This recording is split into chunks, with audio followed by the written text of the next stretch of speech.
So somebody who says, 30,000 civilians, 30,000 people dead is too much for the for even though it's an existential threat to Israel. So that means that they want a much more violent world. There's a lot of talk about how Israel has conducted the war, which you've argued really you think is unfair. Make the case that as you see it for how Israel is conducting the war in Gaza as far as you see it.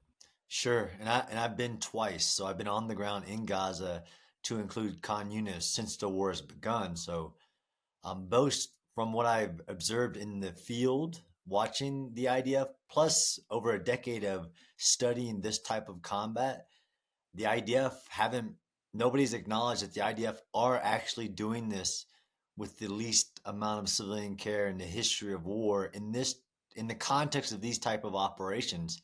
And listened to international condemnation since the beginning of the war and did it differently from the way they started the war.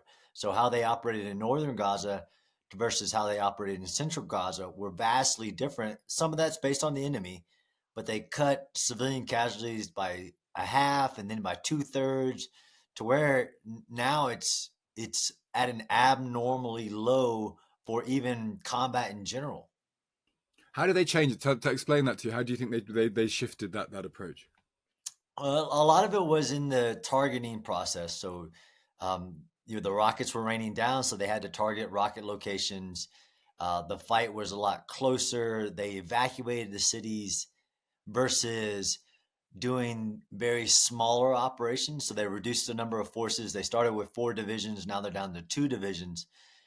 They also started with handing out their maps and doing localized evacuations. So instead of the entire northern Gaza being evacuated, when they went into Khan Yunis, they were only evacuating like a 3 or 4 block area and tracking the civilian population and really telegraphing their locations even more than they were in northern Gaza, which makes the battle go slower. It makes it go very block by block, house by house. They even did operations where they surprised 250,000 civilians in the middle of the night and then surrounded that area and then told them to evacuate and use facial recognition to pick up the Hamas miners who have been this whole time just moving when the civilians get evacuated. They just move with the civilians in the combat areas. Some people will listen to this though and say, well, if we had to take the Hamas, I know it comes out of the Hamas Health Ministry, and although the Israelis at various times have said they kind of think these are more or less correct figures, when you talk to the IDF, they never say there's a different set of figures that they're operating on. So if we take those figures, 31,000, 32,000 dead, people often contrast that with the fact that there was 1,000 dead in the atrocity, the terrorist atrocity back in October the 7th. And they say 31,000 dead, many of whom are civilians, many of whom are children, is fundamentally unacceptable. It's an unacceptable figure to go after Hamas. Yeah, I think that's really problematic. I agree that, I mean, 30,000 civilians have not died in Gaza. That's a fact, because that number doesn't account for a single Hamas member. But yeah, if people think that any death of any human is a bad thing, and civilian casualties that always happen in war, every one of them is a travesty, and I agree. And even in my battles, when you do everything physically possible in urban combat, there are some civilian casualties who, despite all the penetration. So the idea that it's too much, though, and I got this from the beginning of the war, right? So I study wars in general. So that's like saying, Pearl Harbor, 4,000 Americans dead. You know, you can only kill 4,000 Japanese or 4,000 Germans. Um, this quantitative number, that there is a number that says, I don't care that it's a threat to your existence. I don't care if they're launching rockets at you.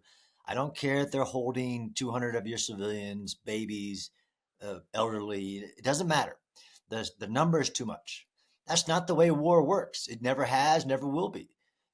There are requirements to make a judgment and to use only the force necessary to achieve the military goal, and what the value of that goal is, both in the war and in the actual strike or operation, and then compare that to the collateral damage and have you done everything possible to reduce the collateral damage. So somebody who says 30,000 civilians, 30,000 people dead is too much for the for even though it's an existential threat to Israel. So that means that they want a much more violent world. Because if we lead in a world where you can do what Hamas did, which is create an environment where you can't get to them unless you do a lot of destruction. And then somebody will say, well, you just shouldn't do the war. And that's just not the history of humankind. And unfortunately, one is because it's Israel, but also because people believe there should be bloodless wars. I don't have a problem with a pacifist, somebody who actually believes there should be no killing in wars. And I actually, in my field of work, I've had to deal with those people because 90% of the casualties of modern wars have been civilians. 90% of them. I understand those guys. They don't want any war. They want no killing. They want you just not to fight. But there has come a time in history when nations have to defend. It's the sole interest of any nation or individual is survival. I understand that point, and you are taking it very, very, very clearly. I guess some criticism has been that the military aim itself comes into question. Can you bomb Hamas out of existence in the way that Netanyahu says? Can you take something that's both an idea and an embedded terrorist group and something that has some tentacles into civilian life? And if you come at it from the top and you crush buildings, 60% of Gaza turned to rubble, that may seem that that's not going to achieve the aim, and therefore it is an inappropriate method of war because it actually won't kill an idea. It won't kill the Hamas leadership who aren't even in Gaza, many of them. It is going to it's going to hit an awful lot of people who aren't Hamas and not achieve the aim, and therefore it seems disproportionate. Yeah. No, I've heard the argument. It's riddled with an unawareness of how war works, ignorance to war. It mixes multiple forms of war. One is in military theorists from ancient times have said the first step is to recognize the type of war you're in. So by every definition, the IDF have achieved the goals of destroying Hamas military capability. Hamas was a governing authority, a power. It wasn't an insurgency. It wasn't a terrorist group, although they are terrorists. It was a governing authority of a territory, a de facto state, with a military of 30,000 plus individuals in light infantry battalions, in 400 miles of tunnels, with 15,000 rockets, 12,000 of those they shot already at Israel. By every metric of a military, so that's saying, well, I agree with you. Bombing does not destroy an enemy. You have to launch a combined joint ground, air, sea invasion and destroy the enemy or force them to surrender. That is war. That is literally the definition of war. It is, attacking the enemy's will to fight.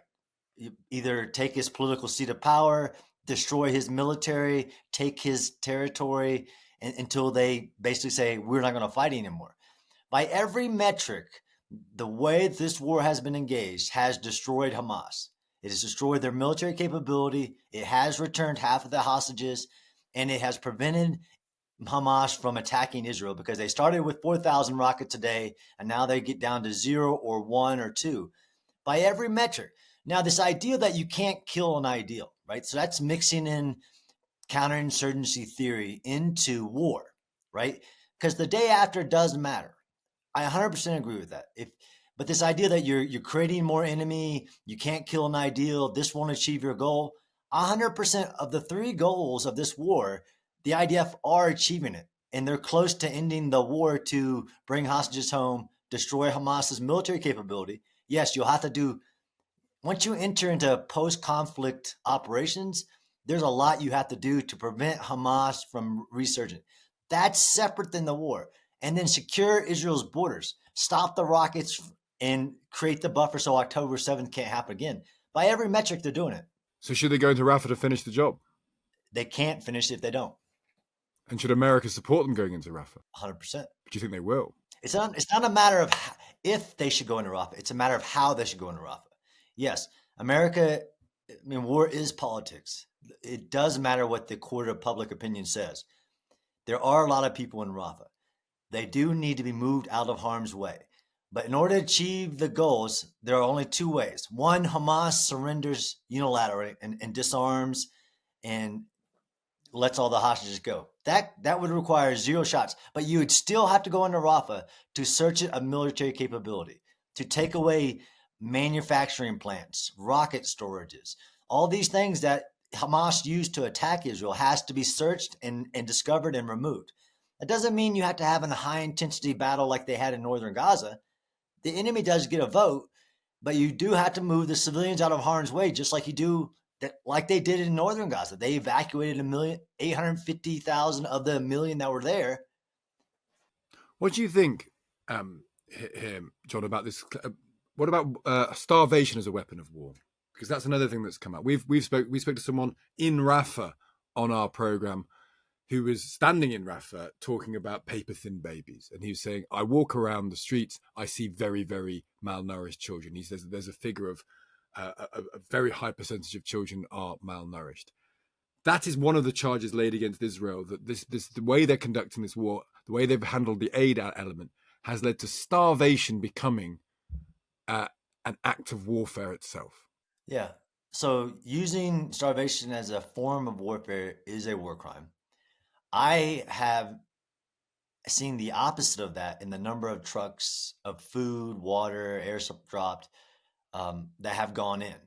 The challenge is, of course, is that Hamas has tried to create that narrative that humanitarian crisis is there, and the absolute fastest way to end, if there is the risk of starvation, because really that's what the United Nations has said. There are people on the verge of Yeah. these And this was a conditions. UN guy we were talking to a UNICEF guy in Rafah saying, I've seen it. I mean, he did say, I'm there and I've seen it. I've seen very, very thin people who haven't got enough food. And we've had the Israeli government on saying there's no starvation at all.